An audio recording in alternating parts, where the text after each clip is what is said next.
오늘 이 영상을 찍는 요일이 토요일, 어제가 금요일이었습니다. 어제 금요일 날 제가 좀 일찍 끝나는 날이었는데 저는 6시쯤 끝날 줄 알고 오늘 퇴근 일찍 해야 되겠다 이렇게 생각하고 있었는데 어찌어찌 하다가 상담이 좀 길어져서 7시까지 사무실에 있었는데 7시에 2주 전에 마지막 상담을 한 어머님이 뛰어들어오셔서 제가 깜짝 놀랐죠. 이게 무슨 일이야. 2주 전에 그런 일이 있었습니다. 6회기 상담이 끝났는데 해결되지 않았어요. 해결되지 않았다고 하는 건 아이의 상황은 조금 좋아지긴 했지만 어머님이 너무 완고해서 생각도 바뀌지 않으셨고 여전히 왜 나한테만 이래. 내가 뭐 잘못했다고. 남편도 내가 바뀌면 된다고 그러고 애들도 엄마 때문이라고 그러고 왜 나만 이러지? 내가 뭐 잘못했어. 난 가족을 위해서 희생한 것밖에 없는데 왜 내 탓이래? 이러면서 끝끝내 이거 내 탓 아닙니다. 제 잘못이죠. 이랬던 어머님이 계세요. 그걸 지켜보셨던 아버님이 참 답답해 하셨습니다. 저는 결코 어머님 잘못입니다라고 얘기하지 않았는데 어머님은 그렇게 받아들이신 것 같고 가끔 아버님이 박사님이 내준 숙제 열심히 해라 이러시면 지적하는 것만 같고 지시하는 것만 같아서 괜히 그 말 듣기 싫고 이러셨다고 합니다. 그러다 보니까 다른 어떤 상담보다 제가 많이 힘들었습니다. 근데 6번이 끝났어요. 해결되지 않았다는 건 저에게 엄청난 자존심 상하는 일입니다. 제가 마지막 책을 권해드리면서 막 소리 질렀습니다. 그럼 이대로 그냥 둘까요? 애가 저렇게 마음이 아파서 날뛰고 있는데 어머님 그냥 둬요? 이거 누가 책임집니까? 막 이러고 소리 질렀습니다. 거의 이성을 잃을 정도로 막 야단쳤습니다. 물론 제가 나이가 59세고 이제 40대 중반인 어머님을 야단치면서도 그래 뭐 10살 아는데 뭐 이러고 막 야단쳤습니다. 그리고 마지막 제가 숙제를 내드렸습니다. 이번 드리는 책은 결코 쉽지 않습니다. 안에 워크북 형식이기 때문에 다 쓰셔야 되고 이거 다 쓰시기 전에 이 사무실에 오지 마십시오. 이렇게 말씀드렸죠. 그리고 우리 이제까지 했었던 모든 숙제를 다시 한번 다 되돌아서 다시 해라 이렇게 말씀드렸고요. 해결됐다고 생각하면 그때 연락하고 사무실 와라. 회기를 늘려드린 유일한 케이스였습니다. 솔직히 말씀드리면 해결하실 수 있을까? 그러기에는 에고가 너무 강하셨고 상처가 너무 많으신 분이어서 제가 많은 의심 또는 걱정 그렇게 기다렸던 시간이었습니다. 네, 뛰어들어 오셨어요. 그리고 우린 마주 앉았습니다. 어머님이 하신 말씀, 박사님 제가 저 자신을 너무 막대했더라고요. 이렇게 시작하시더라고요.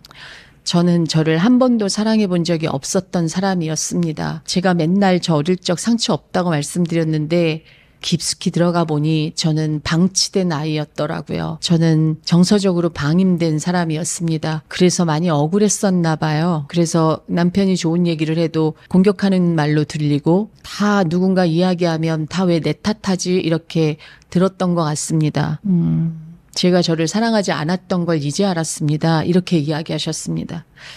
그리고 더 놀랄 만한 이야기. 제가 집을 나서는데 둘째 아이가 또 일탈했다는 소식을 들었습니다. 전 같으면 막 분노하고 애한테 전화해서 소리 지르고 막 대굴대굴 구르고 감정적으로 막 폭발했을 텐데 너무나 차분한 내가 이제 바닥을 찍었구나. 우리 아이가 올라올 일밖에 없겠구나라는 생각이 들었습니다. 감정의 동요함이 전혀 없습니다. 네, 어머님 이게 바닥입니다. 근데 어머님이 이걸 이렇게 받아들이지 않으시면 더한 바닥도 있을 뻔했는데 다행입니다. 이제 우리 해결해 갈 수 있습니다. 누가? 어머님이. 그랬더니 그렇게 많이 우시더라고요. 어제 남편분은 오지도 않으셨습니다. 그리고 저한테 이런 얘기를 하셨어요. 박사님 너무 무서웠어요. 저 야단 맞는 동안 얼마나 무서웠는지 몰라요. 이러세요. 체구도 작고 저보다 작으신데 제가 많이 알아드렸습니다. 마지막에. 너무 안타까워서. 왜냐하면 피해의식에 쩔어서 사람들이 무슨 말하면 다 내 탓이라고 하는 것만 같고 지적하는 것만 같고 나를 공격하는 것만 같아서 괴로웠었던 시간이 나에게도 있었다. 어머님의 그 모습은 내 모습이었다. 치유받기 전에 내 모습이었기 때문에 내가 과거의 나를 어머님을 통해 보면서 내 마음이 편하진 않았다. 그래서 많이 야단쳤다. 어떻게든지 구하고 싶었다. 잘했다. 그리고 많이 안아드렸어요. 근데 제가 이 상담 시작할 때 어머님 이 상담 끝나시면 일하고 싶으실 거예요.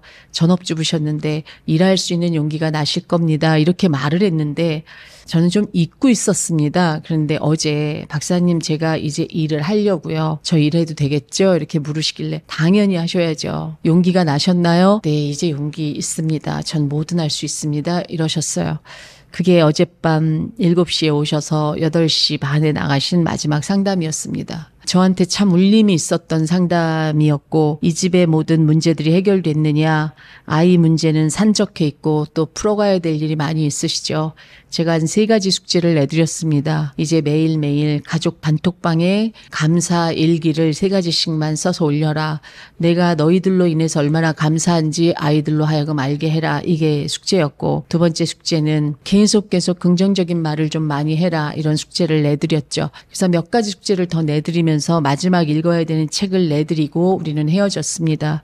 그러면서 이런 얘기를 하셨어요. 박사님, 제가 상처가 이렇게 많아 나를 사랑할 수 없는데 우리 아이도 자기를 사랑할 수 있는 아이여야 되는데 어떻게 해야 될까요? 이렇게 얘기하셔서, 어머님이 치유가 끝나시고 어머님이 마음 공부를 더 열심히 하시면 어머님이 아이를 치유하시면 되시죠. 아이가 아이를 사랑할 수 있는 아이로 키우시면 됩니다. 늦지 않으셨습니다. 했더니 정말 열심히 공부할 겁니다. 이러고 나가셨어요. 참 감동적인 일입니다. 어제 참 감동적으로 하루를 마무리해서 제가 피곤한 중에 힘을 얻었습니다.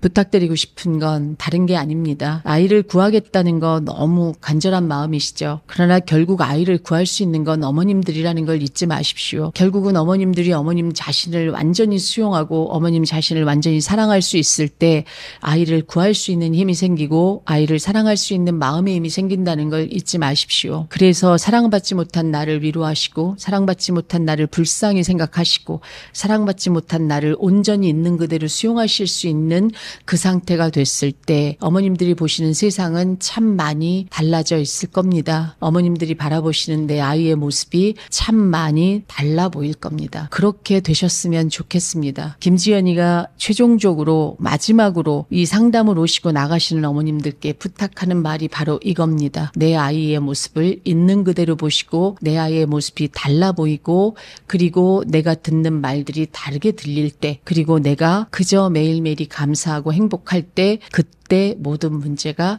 해결되는 겁니다. 저는 오늘 또 똑같은 메시지를 드릴 뿐입니다. 행복해지십시오.